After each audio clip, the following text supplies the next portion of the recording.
اللهم إني أسألك علما نافعا.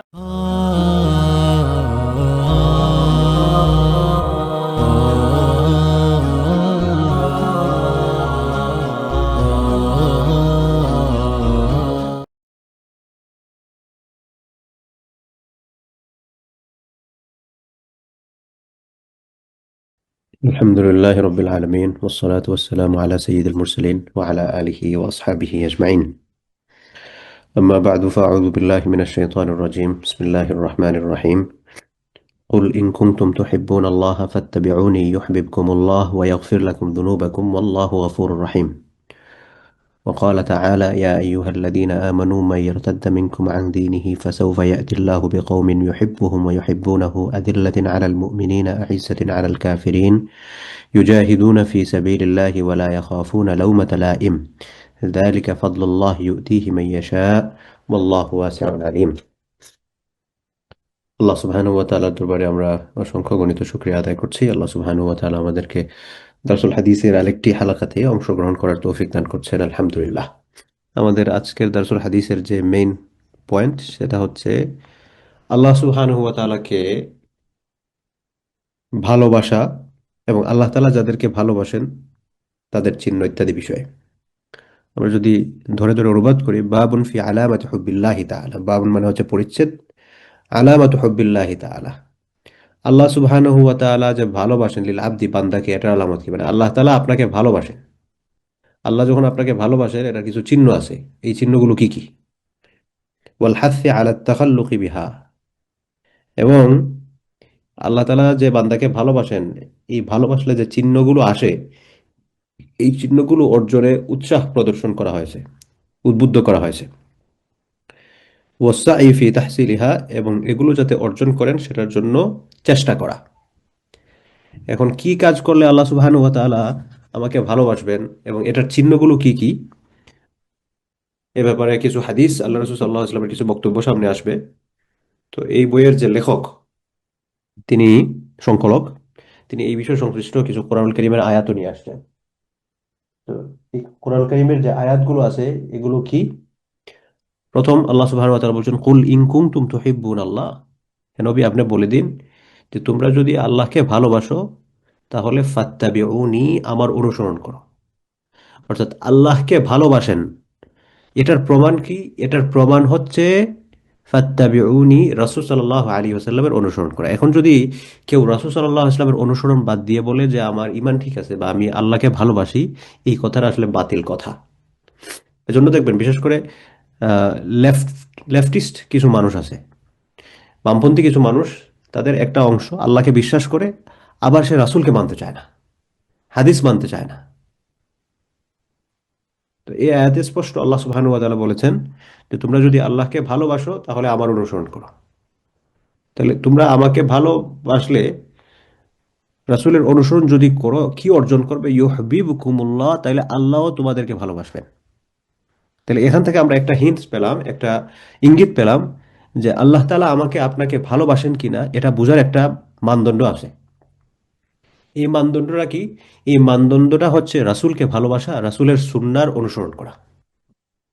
এখন আপনি আমি যদি রাসূলকে ভালোবাসতে না পারি, রাসূলের সুন্নাহর যথোপযুক্ত অনুসরণ করতে না পারি, এই ক্ষেত্রে যদি আমার অনীহা থাকে, তাহলে বুঝতে হবে আল্লাহ তাআলা আমাকে ভালোবাসেন কম। আল্লাহ যদি আমাকে বেশি ভালোবাসেন তাহলে আল্লাহ সুবহানাহু ওয়া তাআলা আমার মধ্যে এটার একটা হিন্টস দিবেন। এই হিন্টসটা হচ্ছে রাসূলকে ভালোবাসা, রাসূলের সুন্নাহ অনুসরণের মাধ্যমে। এবং আল্লাহ যখন ভালোবাসবেন, এটা তো হিন্টস, আমি রেজাল্ট কি অর্জন করতেছি? ইয়াগফির লাকুম, রেজাল্ট হচ্ছে আল্লাহ তাআলা তোমাদেরকে ক্ষমা করে দিবেন যুনুবাকুম, তোমাদের গুনাহগুলো। আল্লাহু গফুরুর রহিম, আল্লাহ সুবহানাহু ওয়া তাআলা হচ্ছেন ক্ষমাশীল, দয়ালু। তাহলে আশা করি বুঝতে পারছি এই আয়াতটা থেকে যে আল্লাহ তাআলা আমাকে ভালোবাসেন কিনা এটার একটা প্রমাণ আছে, এটার একটা ইঙ্গিত আছে। এই ইঙ্গিতটা কি? আল্লাহ তাআলাকে আমি যদি ভালোবাসি, আল্লাহ তাআলা যদি আমাকে যথাযথ ভালোবাসেন, তাহলে আমার সুন্নাহর প্রতি আকর্ষণ থাকবে, রাসূলের প্রতি মহব্বত বেশি থাকবে। সূরা আলে ইমরানের ৩১ নম্বর আয়াত।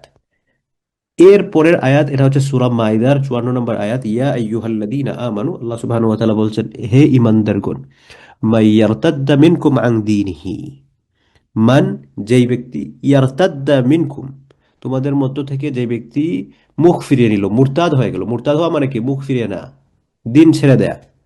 তো যে দিন থেকে ফিরে গেল, মুরতাদ হয়ে গেল, আন দীনি তার দিন থেকে, ফাসাউফা ইয়াতিল্লাহু বিকাউমিন, তাহলে যে ব্যক্তি মুখ ফিরে গেছে ওই জায়গা কি এমটি থাকবে? না, অচিরেই আল্লাহ সুবহানাহু ওয়া তাআলা আরেকটা জাতিকে নিয়ে আসবেন।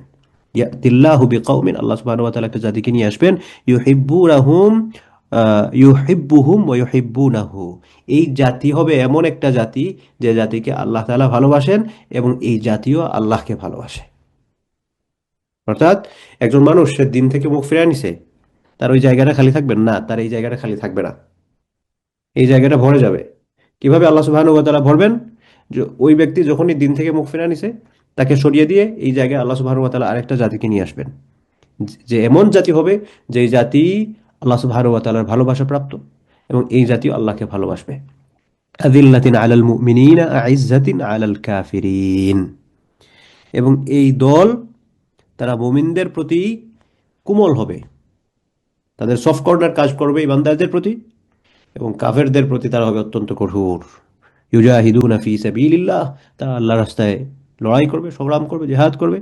ওয়ালা ইয়াখাফুনা লাউমাতা লাইম, এবং তাদের পরিচয় হচ্ছে লা ইয়াখাফুন, তারা ভয় করে না, লাউমাতা লাইম, মানুষজন তারা সমালোচনা করে, মন্দ সমালোচনা, মন্দ সমালোচকদের মন্দ সমালোচনাকে তারা ভয় করে না। আর সহজে কিভাবে বলা যায় যে নিন্দা, যারা নিন্দা করে তাদের কি বলা হয়? নিন্দুক মনে হয়। তো এই নিন্দুকদের নিন্দা তারা ভয় করে না। তাইলে এখানে আমরা আরেকটা প্রমাণ পাইছি যে আপনি যখন আল্লাহ সুবহানাহু ওয়া তাআলাকে ভালোবাসবেন, এটার প্রমাণ আছে। কি প্রমাণ? যে আপনি আল্লাহকে ভালোবাসলে আল্লাহ তাআলাও যদি আপনাকে ভালোবাসেন, তাহলে আপনার কর্মে কিছু বিষয় ফুটে উঠবে। কি বিষয়গুলো ফুটে উঠবে? এক নাম্বার হচ্ছে যে আপনি ইমানদারদের প্রতি কোমল থাকবেন, আযিল্লাতিন আলাল মুমিনিন, ইমানদারদের প্রতি হবেন কোমল, আইজ্জাতিন আলাল কাফিরিন, কাফিরদের প্রতি হবেন কঠোর। এখন দেখা যায় অনেকে আছেন আমাদের মধ্যে এরকম, যে আমরা নিজেদেরকে অনেক মানে প্র্যাকটিসিং মুসলিম দাবি করি, কিন্তু আমাদের মারামারি সমস্ত সবকিছু হচ্ছে এই ইমানদারদের মধ্যেই। কে নামাজে জুরে আমিন বললো আর কে জুরে আমিন বললো না, কে হচ্ছে রফে আদান করলো, কে হচ্ছে রফে আদান করলো না। হ্যাঁ, ছোটখাটো একেবারে উপশাখাগত কিছু বিষয় আছে যেগুলোকে আকিদার মূল বিষয় বানিয়ে একজন আরেকজনের মধ্যে লড়াই হচ্ছে, একজন আরেকজনকে কাফের ফতোয়া দিচ্ছে, একজন আরেকজনকে দিন থেকে বের করে দিচ্ছে, একজন আরেকজনের সম্পর্ক নষ্ট হয়ে যাচ্ছে। আর দিনের বাইরে যদি বলি, যে সমাজের জন্য একটা ভোটের সংস্কৃতি প্রতিষ্ঠা করে, এই ভোট আর একটা পলিটিক্সের আমি যে দল করি, সেই দলের কারণে আমি দেখা যাচ্ছে আমার প্রতিবেশীর বাড়ি ভাঙচুর করতেছি, আমি বিজয় হয়ে গেছি, এখন আমি গিয়ে আরেকজনের জমি দখল করতেছি। অথচ আমারও ইমান আছে, তারও ইমান আছে বলতেছি, আমি বলতেছি আমারও ইমান আছে, তারও ইমান আছে। তাহলে তো আমার কর্মে আর কথায় মিলছে না। কারণ আমার কর্মে মিলা যেটা দরকার ছিল, আমি যদি সত্যিকার ইমানদার হয়ে থাকি, আমি যদি আল্লাহর ভালোবাসা চাই, আল্লাহ যদি আমাকে ভালোবাসেন, তাহলে প্রমাণ হচ্ছে আদিল্লাদিন আলাল মুমিনিন, মুমিনদের প্রতি তো আমি কোমল হব। সে হয়তো আমার মতের সাথে মিলছে না, তার মত আমার সাথে মিলছে না, তার চালচলন আমার সাথে মিলছে না, তাই বলে আমি তার সাথে লড়াই করব? তাহলে এক নাম্বার এই আয়াত থেকে আগে দুই নাম্বার যে আয়াতটা বললাম, এই আয়াতে আল্লাহ তাআলা আপনাকে আমাকে ভালোবাসেন কিনা এটার চিহ্ন কি? এটার চিহ্ন হচ্ছে যদি আল্লাহ তাআলা আমাকে ভালোবাসেন, তাহলে আমি ইমানদারদের প্রতি খুব সফট কর্নার কাজ করবে, ইমানদারদের প্রতি আমার কোনো শত্রুতা কাজ করবে না। এই যে ভোটের সংস্কৃতি, ভোটটা গেল, সুবহানাল্লাহ, ইসলামী যে টুকটাক দল যেগুলো আছে, ছোটখাটো দল, যে যার সাথে অ্যালায়েন্স করছে, সেই দলকে ডিফেন্স করতে গিয়ে অন্য দলের নেতাকর্মী যারা আছেন বা অন্য দলের যে সকল চিন্তা ভাবনা আছে, এগুলোকে এত পরিমাণ তুচ্ছ-তাচ্ছিল্য করা বা ব্যক্তি আক্রমণ যেটা হয়েছে প্রত্যেকটা প্ল্যাটফর্মেই, আস্তাগফিরুল্লাহ, তাদের এই সকল কার্যক্রম দেখলে এখানে সবাই আবার দেখা যায় যে লেবাসে বা এমনভাবে প্রেজেন্ট করেন যে জান্নাত থেকে কিছুদিনের জন্য মনে হয় দুনিয়ায় কোনো রকম পালায় আসছেন, আবার হচ্ছে সোজা গিয়ে জান্নাতে ঢুকে যাবেন। কিন্তু তাদের কর্ম বলে দিচ্ছে যে এরা তো আসলে ইমানদারদের প্রতি কোমল না। কারণ নিজেরা ইমানদারদের প্রতি কোমল হবেন কি? পরস্পর ইমানদার দাবি করে একজন আরেকজনের পিছু লাগতেছেন, মারামারি করতেছেন। তাই জন্যই যে আল্লাহ তাআলা যদি আমাকে ভালোবাসেন, এটার প্রমাণ হচ্ছে আমি মুমিনদের প্রতি আমার সফট কর্নার কাজ করবে। সে হয়তো আমার মতের সাথে না, তার মতের সাথে আমার মত মিলে না, কিন্তু তার প্রতিও আমার কেয়ার কাজ করবে, তার প্রতি আমার ভালোবাসা কাজ করবে, শত্রুতা কাজ করবে না। আইজ্জাতিন আলাল কাফিরিন, এবং তারা হচ্ছে কাফেরদের ব্যাপারে কঠোর হবে। ইউজাহিদুনা ফি সাবিলিল্লাহ, আল্লাহ রাস্তায় তারা তাদের সাধ্য অনুযায়ী লড়াই করবে, সংগ্রাম করবে। ওয়ালা ইয়াখাফুনা লাউমাতা লাইম, মন্দ সমালোচকদের মন্দ সমালোচনাকে তারা ভয় করবে না।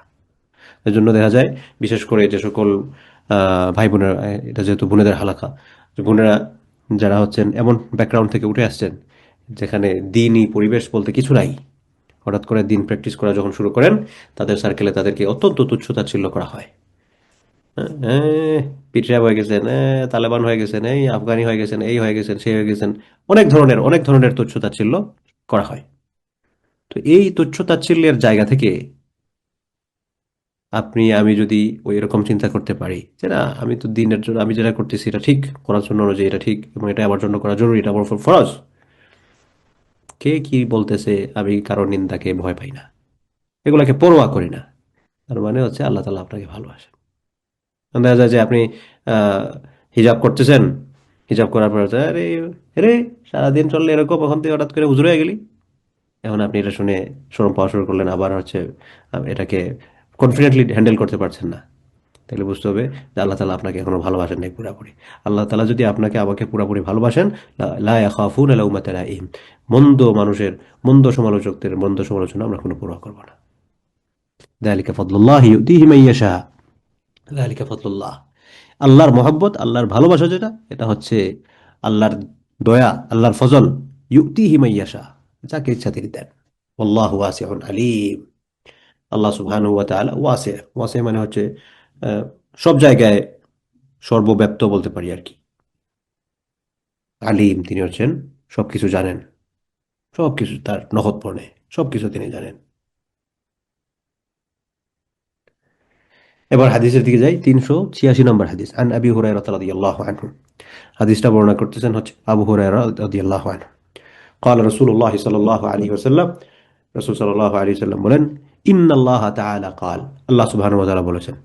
যে সকল হাদিসে রাসূল সাল্লাল্লাহু আলাইহি ওয়াসাল্লাম বলেন যে আল্লাহ তাআলা বলেছেন, এগুলো হাদিসকে বলা হয় হাদিসে কুদসি। হাদিসে কুদসি মানে রাসূল সাল্লাল্লাহু আলাইহি ওয়াসাল্লাম হচ্ছেন বর্ণনাকারী, আর এই সেন্টেন্সটা হচ্ছে আল্লাহর পক্ষ থেকে।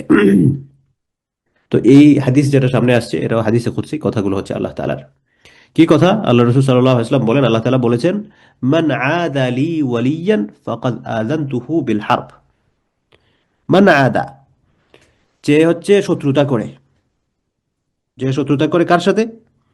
মান আদা লি ওয়ালিয়ান, আমার কোনো বন্ধুর সাথে, আমার কোনো বন্ধুর সাথে, যাকে আমি ভালোবাসি, আমার কোনো ফ্রেন্ডের সাথে কেউ যদি শত্রুতা করে, ফাকাদ আযানতুহু বিল হারব, আমি তার সাথে যুদ্ধের ঘোষণা দিই। সুবহানাল্লাহ। মানে আপনি আমি যদি আল্লাহর ভালোবাসা অর্জন করে ফেলতে পারি তাহলে কিন্তু কাম হয়েছে। এখন আমি আল্লাহর ভালোবাসা অর্জন করে ফেলছি, আল্লাহ তাআলা ভালোবাসতেছেন আমাকে, এমত অবস্থায় কেউ যদি আমার সাথে শত্রুতা করে, আল্লাহ সুবহানাহু ওয়া তাআলা ওই ব্যক্তির এগেইনস্টে যুদ্ধের ঘোষণা দেন, ওই ব্যক্তির এগেইনস্টে। চিন্তা করেন কত বড় অর্জন। এরপরে বলতেছেন, ওয়ামা তাকাররাবা ইলাইয়া আবদি বিশাইইন আহাব্বা ইলাইয়া মিম্মা ইফতারাতু আলাইহি। এখন কথা হচ্ছে যে আপনি আল্লাহর ভালোবাসা অর্জন করবেন কেমনে? আগে তো আমরা হিন্টস নিয়ে কথা বলেছি কোরআন কারীমের 2টা আয়াতকে সামনে রেখে, যে আল্লাহ তাআলা আমাকে ভালোবাসেন, এটার কিছু ইঙ্গিত আছে আমার মধ্যে।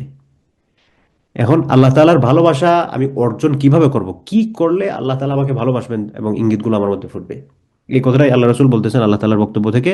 ওমান তাকাররাবা ইলাইয়া আবদি বিশাইইন, যে সকল বস্তু দ্বারা বান্দা আমার নিকটবর্তী হতে পারে, আমার কাছে আসতে পারে, হ্যাঁ, আমার সাথে ক্লোজ হতে পারে, এরা হচ্ছে আহাব্বা ইলাইয়া মিম্মা ইফতারাতু আলাইহি, যে সকল আমলগুলো আমি তার উপর ফরজ করেছি, এগুলো আমার কাছে খুব প্রিয়।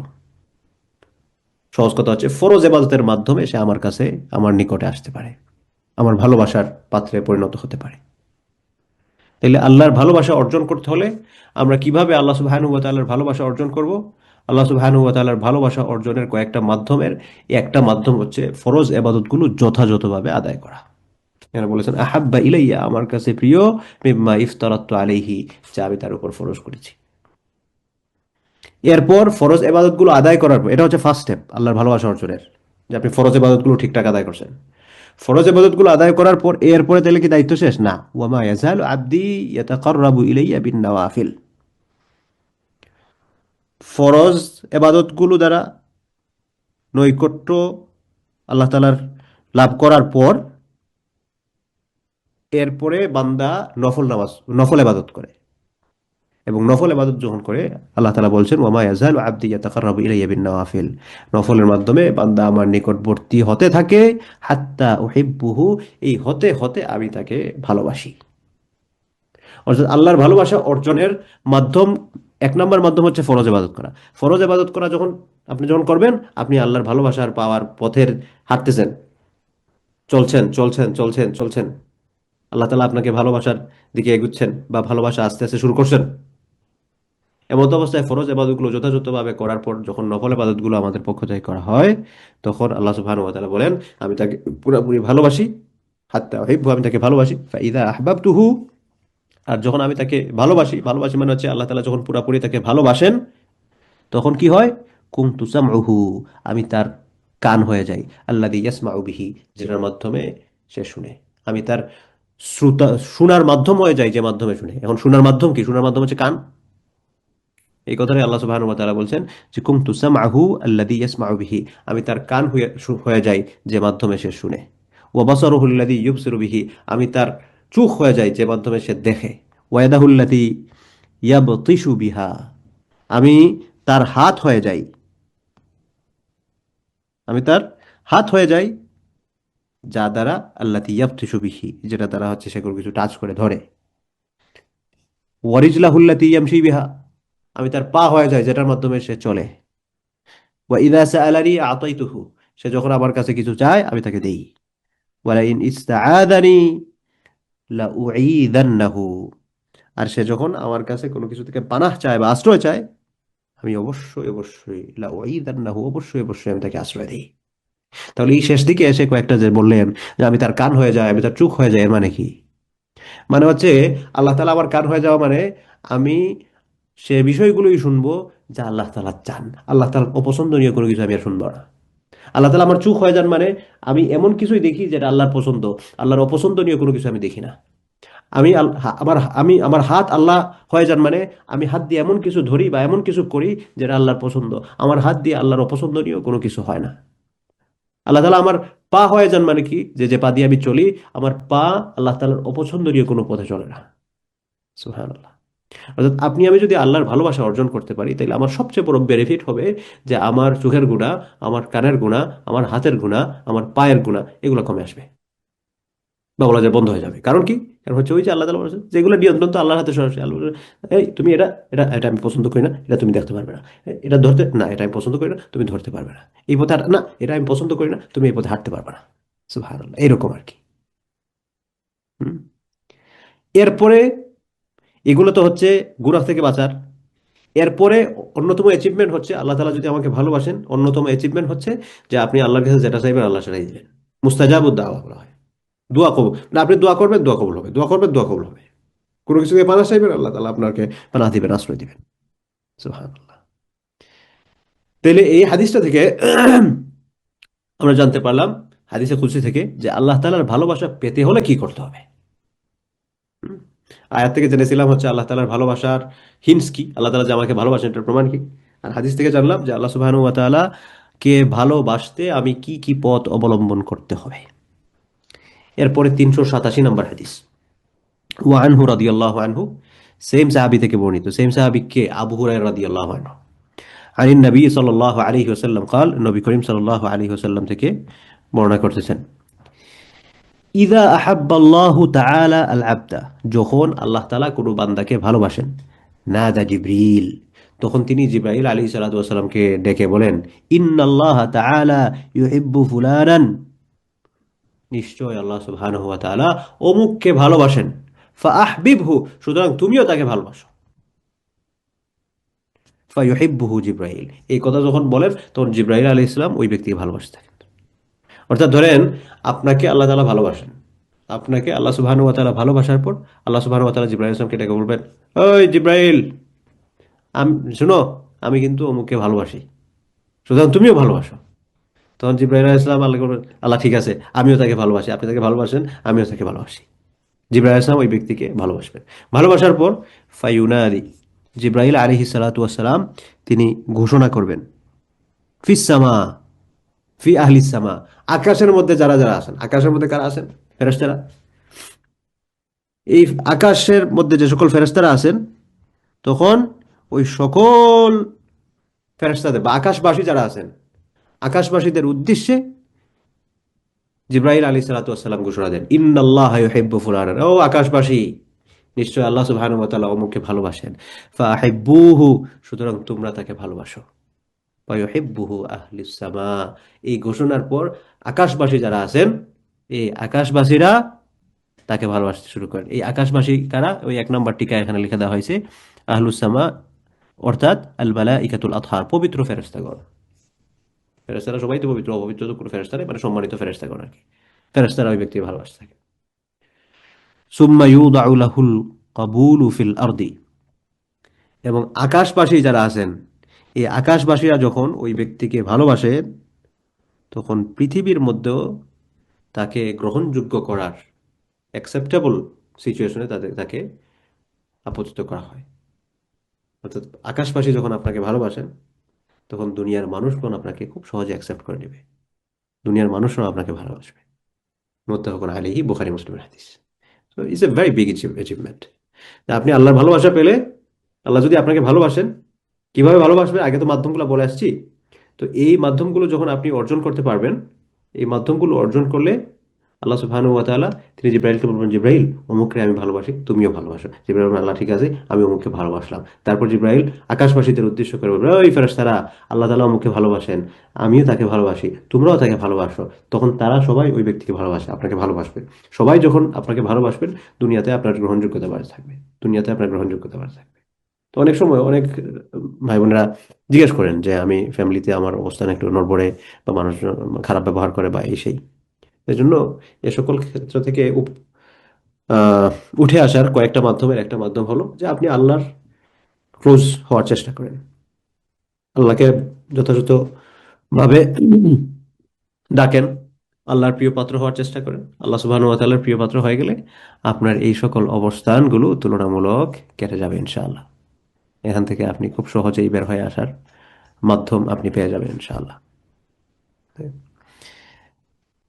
যাই হোক, এরপরে ওফি রিওয়ায়াতিন লিমুসলিমিন, এই হাদিসটাই আরেকটা বর্ণনায় আসছে, ক্বালা রাসূলুল্লাহ সাল্লাল্লাহু আলাইহি ওয়াসাল্লাম, রাসূল সাল্লাল্লাহু আলাইহি ওয়াসাল্লাম বলেন, ইন্নাল্লাহা তাআলা, নিশ্চয় আল্লাহ তাআলা, ইযা আহাব্বা আবদান, আল্লাহ তাআলা যখন কোনো ব্যক্তিকে, কোনো বান্দাকে ভালোবাসেন, দাআ জিব্রাইল, তখন তিনি জিব্রাইল আলাইহিস সালামকে ডেকে বলেন, ফাকাল ইন্নী উহিব্বু ফুলানান ফাআহবিবহু, আমি অমুককে ভালোবাসি, সুতরাং তুমিও তাকে ভালোবাসো। ফায়ুহিব্বুহু জিব্রাইল, তখন জিব্রাইল আলাইহিস সালাম তাকে ভালোবাসেন। সুম্মা ইউনাদি ফিস সামা, এরপরে তিনি আকাশের মধ্যে ঘোষণা দেন, জিব্রাইল আলাইহিস সালাম আকাশের মধ্যে ঘোষণা দেন, ফায়াকুলু ইন্নাল্লাহা ইউহিব্বু ফুলানান, তিনি কি ঘোষণা দেন? যে আল্লাহ সুবহানাহু ওয়া তাআলা অমুককে ভালোবাসেন, ফাহিব্বুহু, সুতরাং তোমরা তাকে ভালোবাসো। ফায়ুহিব্বুহু আহলুস সামা, আকাশবাসী তখন তাকে তাকে ভালোবাসেন। সুম্মা ইউদাউ লাহুল কুবুল ফিল আরদ, তখন ওই ব্যক্তির গ্রহণযোগ্যতা দুনিয়াতে বাড়িয়ে দেওয়া হয়, বা দুনিয়াতে গ্রহণযোগ্যতা করা হয় মানুষের কাছে। ওয়া ইযা আবগাদা আবদান দাআ জিব্রাইল, আর আল্লাহ যদি কারো প্রতি রাগান্বিত হন, কাউকে যদি অপছন্দ করেন, কারো প্রতি রাগান্বিত হলে, ক্রোধান্বিত হলে, তখনও তিনি জিব্রাইলকে ডেকে বলেন, ইন্নী উবগিদু ফুলানান, আমি অমুককে ঘৃণা করি, অমুকের প্রতি আমার রাগ, অমুকের প্রতি আমার ক্রোধ, ফাআবগিদহু, সুতরাং তোমারও ক্রোধ যাতে থাকে এর ব্যাপারে, তোমারও যাতে রাগ থাকে, ঘৃণা থাকে। ফায়ুবগিদুহু জিব্রাইল, তখন জিব্রাইল আলাইহিস সালাম ওই ব্যক্তির প্রতি রাগান্বিত হন, ক্রোধান্বিত হন, ঘৃণা করেন। ফায়ুনাদি ফি আহলিস সামা, এরপরে জিব্রাইল আলাইহিস সালাম আকাশবাসীদের উদ্দেশ্যে ঘোষণা করেন, ইন্নাল্লাহা ইউবগিদু ফুলানান, আল্লাহ তাআলা অমুক ব্যক্তির প্রতি ক্রোধান্বিত, রাগান্বিত, তিনি তাকে অপছন্দ করেন। ফাআবগিদুহু, সুতরাং তোমরাও তার প্রতি রাগান্বিত হও, ক্রোধান্বিত হও। ফায়ুবগিদুহু আহলুস সামা, তখন আকাশবাসী ওই ব্যক্তির প্রতি রাগান্বিত হন, অন্যান্য ফেরেশতারা তার প্রতি রাগান্বিত হন। সুম্মা তুদাউ লাহুল বাগদাউ ফিল আরদ, তখন ওই ব্যক্তির প্রতি দুনিয়াবাসী যারা আছেন, দুনিয়াবাসীর ক্রোধ, ঘৃণা, রাগ তার প্রতি আসে। ডেঞ্জারাস কিন্তু, এই এই অংশটা পুরো ডেঞ্জারাস। এই জন্য আল্লাহ সুবহানাহু ওয়া তাআলা যাতে আমাদের প্রতি রাগান্বিত না হন, ক্রোধান্বিত না হন, এই ব্যবস্থা আমাদের করা দরকার, তার সন্তুষ্টি অনুযায়ী চলাচল করে। এরপরে 388 নম্বর হাদিস, আন আয়েশা রাদিয়াল্লাহু আনহা, হযরত আয়েশা রাদিয়াল্লাহু আনহা থেকে বর্ণিত, আন্না রাসূলুল্লাহ সাল্লাল্লাহু আলাইহি ওয়াসাল্লাম বাআসা রাজুলান আলা সারিয়াতিন, রাসূল সাল্লাল্লাহু আলাইহি ওয়াসাল্লাম একবার একজন সাহাবীকে একটা যুদ্ধে পাঠাইছেন। সারিয়া, সারিয়া মানে হচ্ছে ওই সকল যুদ্ধ যেখানে রাসূল সাল্লাল্লাহু আলাইহি ওয়াসাল্লাম উপস্থিত ছিলেন না। একটা ছোট যুদ্ধ, ছোট টাইপ ছোট যুদ্ধ যেগুলো আর কি। একটা যুদ্ধে পাঠাইছেন এক সাহাবীকে, এক সাহাবীর নেতৃত্বে। ফাকানা ইয়াকরাউ লিআসহাবিহি ফি সালাতিহিম ফায়াখতিমু বিকুল হুয়াল্লাহু আহাদ। তো ওই সাহাবী তিনি হচ্ছেন তার সঙ্গী সাথীদেরকে নিয়ে নামাজ পড়তেন। তো নামাজে সব সময় দেখা যেত তিনি প্রত্যেক রাকাতেই অন্য সূরা পড়তেছেন। তো সূরা পড়ার পর শেষ আরেকটা সূরা পড়তেন, সূরাতুল ইখলাস। যেই সূরাই পড়েন নামাজের মধ্যে, সূরা ফাতিহার পর আরো সূরা পড়তেছেন, শেষে হচ্ছে কুল হুয়াল্লাহু আহাদ এই সূরাটাও পড়তেছেন। ফালাম্মা রাজাউ, এরপর সাহাবায়ে কেরাম যখন ফিরে আসলেন যুদ্ধ থেকে, যাকারু যালিকা লিরাসূলিল্লাহি সাল্লাল্লাহু আলাইহি ওয়াসাল্লাম, তখন তারা এই ঘটনাটা রাসূল সাল্লাল্লাহু আলাইহি ওয়াসাল্লামের সামনে পেশ করলেন যে রাসূলুল্লাহ এরকম এরকম, এই উনি তো হচ্ছে সব সময় সব রাকাতেই সূরা পড়তো, সূরা পড়ার পর হচ্ছে সূরা ইখলাস আইনা সংযুক্ত করতো। ফাকালা সালুহু লিআইয়ি শাইইন ইয়াসনাউ যালিক। তখন নবী করিম সাল্লাল্লাহু আলাইহি ওয়াসাল্লাম তাকে যারা বলছেন আর কি, ওনাদেরকে জিজ্ঞেস করলেন যে তোমরা জিজ্ঞেস করো তো উনাকে উনি কেন এটা করছেন। সালুহু, তাকে জিজ্ঞেস করো। লিয়া ইয়ে শাইইন, কোন জিনিসটা, ইয়াসনাউ যালিকা, কেন তিনি এটা করলেন, ওয়াই হি ডিড দিস। ফাসাআলুহু, এরপরে ওই সঙ্গী সাথী সাহাবী যারা ছিলেন তারা হচ্ছেন ওনাকে জিজ্ঞেস করলেন যে আপনি কেন প্রত্যেক রাতে সূরা ইখলাস পড়তেন অন্য একটা সূরার সাথে। ফাকালা লিআন্নাহা সিফাতুর রহমান, তখন তিনি বললেন আমি পড়ার কারণ হচ্ছে এটা হচ্ছে আল্লাহ সুবহানাহু ওয়া তাআলার গুণাগুণ বর্ণনা করা হয়েছে এই সূরায়। এটা এটার মধ্যে আল্লাহ তাআলার গুণাগুণ বর্ণনা করা হয়েছে। ফানুহিব্বু আন আকরা বিহা, আমি ভালোবাসি এই জন্য এই সূরাটা পড়তে, আমি এটা সূরাটা পড়তে আমি ভালোবাসি। তো আমাদের অবস্থা হচ্ছে উল্টাটা আর কি। আমাদের অবস্থা হচ্ছে যে আমরা এটা সবচেয়ে সূরা সূরা সূরা তো তো নামাজের দাঁড়াইলেই সূরা ফাতিহার পর দেখা যায় ইন্না আতাইনা ওয়াল আসরি কুল হুয়াল্লাহু আহাদ, এগুলা ছাড়া মনে হয় সূরাই নাই। আস্তাগফিরুল্লাহ, এরকম যাতে না হয় আর কি। কিন্তু এই সাহাবী শুধুমাত্র এই সূরাটা পড়তেন এরকম না, অন্য সূরা পড়তেন, লম্বা সূরা পড়তেন, কিন্তু শেষে এসে এই সূরাটা পড়তেন। কেন পড়তেন? তো তার কাছে মনে হইতো যে এখানে আল্লাহ সুবহানাহু ওয়া তাআলার গুণাবলী বর্ণনা করা হয়েছে, তো তিনি এজন্য এটা পড়তে ভালোবাসতেন, পছন্দ করতেন। তো এই কথা যখন বলছেন, ফাকাল রাসূলুল্লাহ সাল্লাল্লাহু আলাইহি ওয়াসাল্লাম, রাসূল সাল্লাল্লাহু আলাইহি ওয়াসাল্লাম বলেন আখবিরুহু, তাকে তোমরা জানায় দাও, ইন্নাল্লাহ তাআলা ইউহিব্বু, আল্লাহ সুবহানাহু ওয়া তাআলা তাকে ভালোবাসেন। মুত্তাফাকুন আলাইহি, বুখারী মুসলিমের হাদিস। সুবহানাল্লাহ। তো সূরাতুল ইখলাসের ফজিলতগুলোর মধ্যে, তাৎপর্যগুলোর মধ্যে এটাও একটা, যে আল্লাহ সুবহানাহু ওয়া তাআলাকে সংক্ষেপে জানতে চান, এটা হচ্ছে আল্লাহ তাআলাকে জানার প্রধানতম মাধ্যমগুলোর একটা মাধ্যম। খুব সংক্ষিপ্তভাবে আল্লাহ তাআলার পরিচয় সূরার মধ্যে তুলে ধরা হয়েছে সবগুলা। যেমন মনে করেন প্রথম কি, কুল হুয়াল্লাহু আহাদ, হ্যাঁ নবী বলেন আল্লাহ এক, আল্লাহর একত্ববাদের ঘোষণা, আল্লাহর একত্ববাদের পরিচয় প্রথম আয়াতে। এরপর আল্লাহুস সামাদ, আল্লাহ হচ্ছেন অমুখাপেক্ষী, ইজ ইটারনাল, অমুখাপেক্ষী তার পরিচয় এসব এখানে বলা হয়েছে। লাম ইয়ালিদ ওয়া লাম ইউলাদ, তিনি জন্মগ্রহণ করেন নাই, কাউকে জন্ম দেন নাই, কারো থেকে জন্মগ্রহণ করেন নাই। হুম? এ ব্যাপারে পরিচয় দেওয়া হয়েছে। ওয়ালাম ইয়াকুল্লাহু কুফুয়ান আহাদ, তার সমকক্ষ আর কেউ নাই, কেউ নাই তার সমকক্ষ। সবগুলাই হচ্ছে আল্লাহর পরিচয় বাচক। হ্যাঁ। হুম। এরপরে আর পরের অধ্যায়ের ছোট ছোট অধ্যায় মাত্র একটা হাদিস আছে, এটা শেষ করে দিই ইনশাআল্লাহ। বাবুন ফিত তাহযীর মিন ইযাইস সালিহিন ওয়াদ দুআফাতি ওয়াল মাসাকিন। বাবুত তাহযীর, বাবুন মানে হচ্ছে তো পরিচ্ছেদ, ফিত তাহযীর, তাহযীর মানে হচ্ছে সতর্কতা, ভীতিবোধ, ভয় দেখানো। মিন ইযাইস সালিহিন, ভালো মানুষদেরকে কষ্ট দেয়া, যারা ভালো মানুষদেরকে কষ্ট দেয় এদেরকে ভয় প্রদর্শন করা হয়েছে। ওয়াদ দুআফা, দুআফা মানে হচ্ছে দুর্বল, ওয়াল মাসাকিন এবং মানে হচ্ছে গরিব মানুষ, গরিব মানুষদেরকে, দুর্বল মানুষদেরকে, সৎকর্মশীলদেরকে কষ্ট দেওয়ার, যারা কষ্ট দেয় এদের ব্যাপারে ভয় দেখানো হয়েছে, ভীতি প্রদর্শন করা হয়েছে। কি ভীতি প্রদর্শন?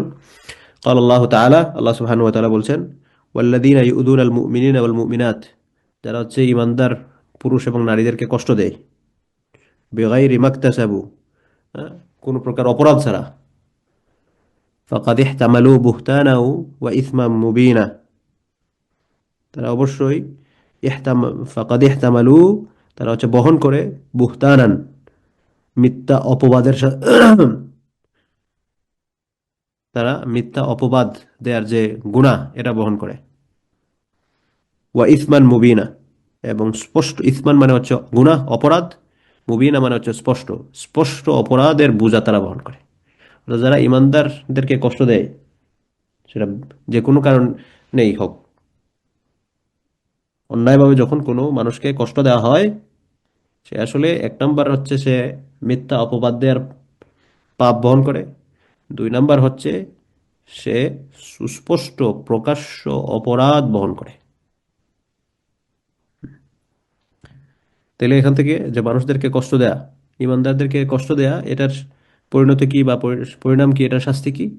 এটার পরিণাম বা এটার শাস্তি হচ্ছে, যে ব্যক্তি এই সকল কাজ করেন, আল্লাহ সুবহানাহু ওয়া তাআলা ওই ব্যক্তির উদ্দেশ্যে ঘোষণা দিচ্ছেন যে আল্লাহ সুবহানাহু ওয়া তাআলা এই সকল মানুষদেরকে অপরাধ দেন হচ্ছে দুইটা। একটা হচ্ছে মিথ্যার অপবাদের অপরাধ, 2 নাম্বার হচ্ছে সুস্পষ্ট গুনাহের অপরাধ, সুস্পষ্ট অপরাধের শাস্তি।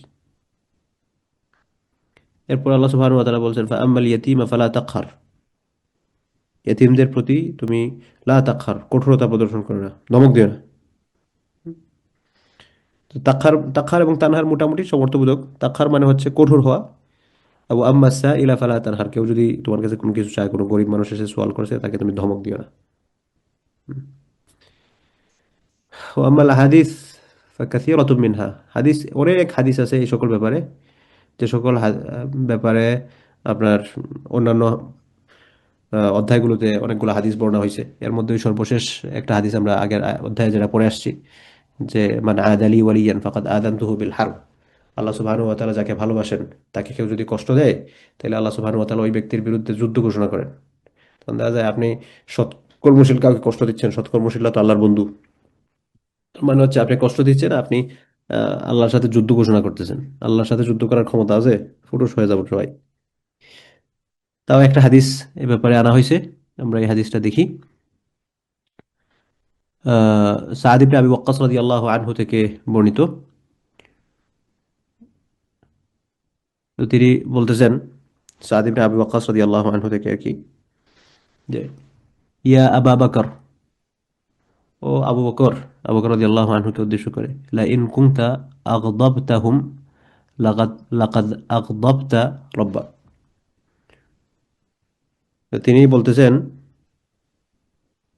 যে তুমি যদি তাদেরকে অসন্তুষ্ট করো, লা ইন কুনতা আগদাবতাহুম, তুমি যদি তাদেরকে অসন্তুষ্ট করো, মানে সৎকর্মশীল যারা আছেন, দুর্বল মানুষ, গরিব মানুষ, আজকে দুর্বলতার কারণে, তাদের গুরবতের কারণে আজকে তুমি তাদের প্রতি ক্ষমতা প্রদর্শন করতেছো, তাদেরকে কষ্ট দিচ্ছ। তারা তোমার চেয়ে ক্ষমতাশীল হতো, তাহলে তো তুমি তার সাথে লাগতে না। কিন্তু আজকে তাদের দুর্বলতাকে পুঁজি করে, দুর্বলতার সুযোগ দিয়ে তাদেরকে কষ্ট দিচ্ছ, অথবা সৎকর্মশীল কাউকে কষ্ট দিচ্ছ। তাহলে শুনো, লাইন কুংতা আগদাবতা হুম, তুমি যদি তাদেরকে কষ্ট দিয়ে থাকো, তাহলে জেনে রাখো, লাকাদ আগদাবতা রাব্বাক, তোমার প্রতি তোমার রব রাগান্বিত হচ্ছেন, তোমার প্রতি তোমার রব রাগান্বিত হচ্ছেন, তোমার প্রতি তোমার রব অসন্তুষ্ট হচ্ছে। তুমি আজকে তাদের সাথে খারাপ ব্যবহার করতে, তোমার রব তোমার সাথে খারাপ ব্যবহার করবেন। ডেঞ্জারাস হুমকি কিন্তু। এরপরে ওয়ান জুনদুব ইবনে আব্দুল্লাহ রাদিয়াল্লাহু আনহু, জুনদুব ইবনে আব্দুল্লাহ রাদিয়াল্লাহু আনহু থেকে বর্ণিত, قال রাসূলুল্লাহ সাল্লাল্লাহু আলাইহি ওয়াসাল্লাম, রাসূল সাল্লাল্লাহু আলাইহি ওয়াসাল্লাম বলতেছেন, মান সাল্লা সালাতা সুবহি ফাহুয়া ফি যিম্মাতিল্লাহ, যে ব্যক্তি সকালের নামাজ পড়ে, সকালের নামাজ কোনটা? ফজরের নামাজ। যে ব্যক্তি সকালের নামাজ পড়ে, যে ফজরের নামাজ পড়ে, ফাহুয়া ফি যিম্মাতিল্লাহ, সে আল্লাহর জিম্মায় চলে যায়, আল্লাহর আমানত। অর্থাৎ আপনি ফজরের নামাজ পড়ছেন, আপনি আল্লাহর জিম্মায়। আমি ফজরের নামাজ পড়ছি, আমি আল্লাহর জিম্মায়, আল্লাহর আমানত। ফালা ইয়াতলুবান্নাকুমুল্লাহু মিন দিম্মাতিহি বিশাইইন, এবং আল্লাহ সুবহানাহু ওয়া তাআলা তোমাদের কাছে তার যে আমানত আছে, এটা তলব করেন না সাধারণত। আল্লাহ সুবহানাহু ওয়া তাআলা তোমাদের কাছে যেন কোনো, তার যে আমানত আছে, তার যে জিম্মা, তোমাদের দায়িত্ব দেওয়া হয়েছে তোমাদের কাছে, এটা যাতে তিনি যাতে তলব না করেন। কারণ ফাইন ফাইন্নাহু মাইয়াতলুবুহু মিন দিম্মাতিহি বিশাইইন ইউদরিকহু সুম্মা ইয়াকুব্বাহু আলা ওয়াজহি ফি নারি জাহান্নাম। যদি দেখা যায় যে একজন ব্যক্তি ফজরের নামাজ পড়ে, তো সে আল্লাহর জিম্মায় আছে, আল্লাহর আমানত, এখন তুমি তাকে গিয়ে কষ্ট দিছো, তখন তুমি আল্লাহর আমানতের খেয়ানত করছো। আল্লাহর জিম্মায় যে ব্যক্তি আছে, আল্লাহর দায়িত্বে যে ব্যক্তি আছে, আল্লাহর অধীনে যে ব্যক্তি আছে, তুমি তার সাথে বেয়াদবি করা মানে হচ্ছে আল্লাহর সাথে বেয়াদবি করা। আমি যখন বললাম যে একজন মানুষ, যে ভাই, হি ইজ মাই রেসপন্সিবিলিটি, আমার সে আমার গার্ডিয়ানশিপে আছে, কারণ আপনি যখন তার সাথে খারাপ ব্যবহার করলেন, আপনি আহ, প্রকারান্তরে আমার সাথে খারাপ ব্যবহার করলেন। তো এই কথাটাই রাসূল সাল্লাল্লাহু আলাইহি ওয়াসাল্লাম বলতেছেন, যে একজন মানুষ ফজরের নামাজ পড়লে সে আল্লাহর জিম্মায় থাকে। আর আল্লাহর জিম্মায় যা আছে, আল্লাহ সুবহানাহু ওয়া তাআলা যে তোমাদের কাছে তার জিম্মাতে কোনো কিছু না চান, কারণ তিনি যদি তোমাদের কাছে তার জিম্মাতে কোনো কিছু চান, যে সেই ব্যক্তি আমার জিম্মায় ছিল, তুমি কেন তাকে এটা করছো, তাইলে কিন্তু আল্লাহ তাআলা তোমাদেরকে পাকড়াও করে ফেলবেন। তিনি যদি কোনো কিছু, যে হ্যাঁ তুমি কেন আমার জিম্মায় থাকার ব্যক্তির সাথে মিসবিহেভ করছো, এই কথা বললে শেষ, পাকড়াও হয়ে যাবে। এবং সুম্মা ইয়াকুব্বুহু আলা ওয়াজহিহি ফি নারি জাহান্নাম, আল্লাহ সুবহানাহু ওয়া তাআলা ওই ব্যক্তিকে উপর করা মানে কি, মানে হচ্ছে মাথা নিচের দিকে দিয়ে জাহান্নামের মধ্যে ফেলে দিবেন, মুখ নিচু করে উপর করে জাহান্নামের মধ্যে ফেলে দিবেন। তার মানে হচ্ছে যে সৎকর্মশীল বান্দা, দুর্বল মানুষ, গরিব মানুষ, এদের সাথে আমরা লাগতে যাবো না। তার মানে কি যে অন্যান্য যে কোনো মানুষের সাথে মনে হয় লাগালাগি করা যাবে না, কোনো মানুষের সাথেই লাগালাগি করা যাবে না। মানুষের সাথে লাগালাগি, মানুষের সাথে শত্রুতা, এগুলো ইমানদারদের বৈশিষ্ট্য নয়, এগুলো বেঈমানদের বৈশিষ্ট্য। আমরা যদি করি তাহলে বুঝতে হবে যে আমাদের ইমানের মধ্যে ভেজাল আসা শুরু হয়েছে, সমস্যা আছে। আল্লাহ সুবহানাহু ওয়া তাআলা যাতে আমাদেরকে ক্ষমা করেন, মাফ করেন। তো সোফার এখন পর্যন্ত আমরা হচ্ছে 389টা হাদিস আমরা পড়েছি। এরপর আল্লাহ সুবহানাহু ওয়া তাআলা তৌফিক দিলে আমরা এরপরে 390 নম্বর হাদিস থেকে আমরা আমাদের ক্লাসগুলো কন্টিনিউ করবো ইনশাআল্লাহ।